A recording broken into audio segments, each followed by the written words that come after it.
What's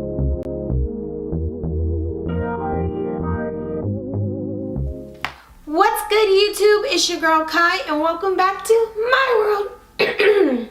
Sorry you guys, something's going on with me lately. So today I'm going to be giving you guys two pieces of mine. One is called Ignorance and Fear in Politics and the other is called Reflections. Now these poems may come off a little sad and emotional, but hey, I don't know, I just created it on the spot one day because of like the stories that I've heard in my performing arts group. Like I said, I was in performing arts school and we had a class for spoken word, so a lot of the people there had like sad stories. Like one of them is like sad but it goes into strength, and this one just questions but it's with sadness, I guess you could say. So without like further ado, let's just get on to the video. Okay, so I'm first going to start off with my poem called Ignorance and Fear in the Politics. So, here I go. Choosing not to know is just as bad as knowing and not doing anything. Kings cause starvation and savages while governors cause soldiers and murderers. Who are you really trying to hurt? Thinking that you can assert your concern or comfort? It's not going to cut it. You have caused war machines out of her sons, brothers, sisters, and even daughters. As the colors of your ignorance and fear flash across my window pane, the crimes of your misdoings is like bloodstains, which clearly shows your disdain for the mentally insane, which is insane because you can't arrange a campaign on our domain. Can you enlighten me to what you're trying to accomplish? Because all you're really causing is tears of anguish. Love and hate can only go so far until a fight breaks out. But you hit us with a 1-2 knockout. All we can hear are all the screams, shouts, and doubts as it grows and spreads out like a virus, which clearly shows their deception and callousness. Peace treaties only leave the innocents to be in the blind. Showing up in New York Times, being headline of the confined mastermind undermining his plans to redesign humankind. But let me remind you that combined and intertwined, we are divine. So that was my first poem, and I don't know, it wasn't really just about politics really, it was about having like motivation to speak your mind, I guess. I don't know, it was just something that happened in a moment, something I was watching or listening to in my class, and then it just flowed out with the wordplay, and I was just like, oh my god, that's me. Oh my god, I can't believe I wrote that. That's how this like whole experience with that poem went. And I was shocked that I actually like did it. I didn't expect myself to really just like write that. I was just doing like, oh, this is just play. It's really not gonna matter in the end. And then when I read it, I was like, oh my god, this is really good, you guys. So, yep, that was my first poem, and now I'm going to start off with my second poem, so I hope you guys like this one too. This poem is called Reflection. I look in the mirror to see a year's work of art. So many years to see and be something free. You see, my great-grandfather was picking the cotton in the fields, running away, trying to make a free man of himself. Fell in love with a white woman.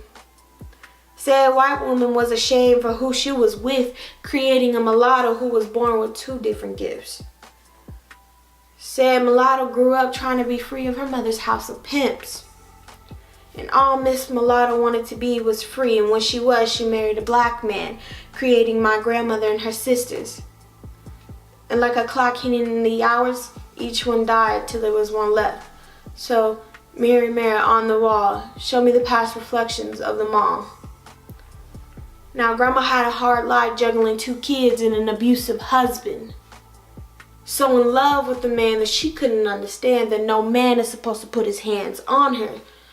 So no wonder why the kids wouldn't attend his funeral. Because when he put his hands on their skull, the situation changed and became personal. My mother grew up in church but learned the streets. Fell in love by 16 but had a baby by 17. Father in jail, mother alone. Had to skip town before her daughter saw her mother's gravestone. Fell in love again, married, and had my brother. Grew up to have a father who couldn't put the drugs down. No wonder why my brother took that fool to be a clown. So mirror, mirror on the wall, show me the past reflections of them all. The last one that came was me, free as a bird but strong as a bee.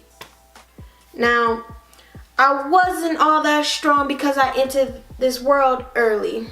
Born at 7 months, just 4 pounds, known as a preemie. Now, my mom learned so much, but that wasn't all. Married my father, whose love for women escalated over time. Dropped a demand for a beautiful baby girl, but my mom stood up and said, "This is mine." Now, life wasn't so easy for me because I did live in a shelter.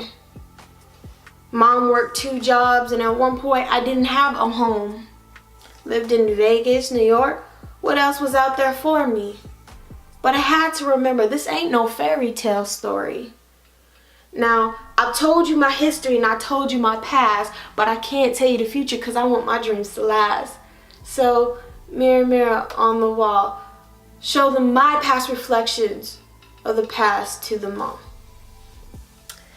So that was my second poem, you guys, and I hope you guys liked it. The motivation behind that poem was my mentor in my performing arts class. She recommended me to enter this competition, and she said, "Oh, you should do it, like you're really good at poems. You should go ahead for it." So you know what? I wrote this poem. I was like, you know what? I'm gonna do it. I'm gonna enter this poem into this competition. I didn't win, but I don't know, it was like a really good experience for me, I guess you could say, because I never entered my work in for a competition, and I realized like this is really like, it made me just want to do something like that even more. So I still write poems, and everything that you heard from that poem was totally true. This is like my family history. Oh, I forgot to tell you, the genre of, there was, in the competition, they give you a theme, a genre. So they gave everyone New World identity, and I felt like people couldn't really know your identity without knowing your background, like who you are as a person. Like, they don't know where you come from, like what's your lineage and all of that. So I felt like, you know what, I'm gonna put this together and show people like this is who I am, and I'm proud of it. I mean, there may be some bad stuff, but hey, it made a better future, I guess. So I hope you guys like this poem. I hope you like the other poem. Make sure you give this video a thumbs up. Please subscribe to my channel if you haven't already. Turn on your post notifications so you guys can get notified every time I upload a video. And put a comment down below because I really want to hear you guys' opinions on my poems. Also, if you guys need help and you need tips and tricks on how to make your own YouTube videos, check out TubeBuddy. The link will be in the description box below. So I hope you guys enjoyed this video. So bye!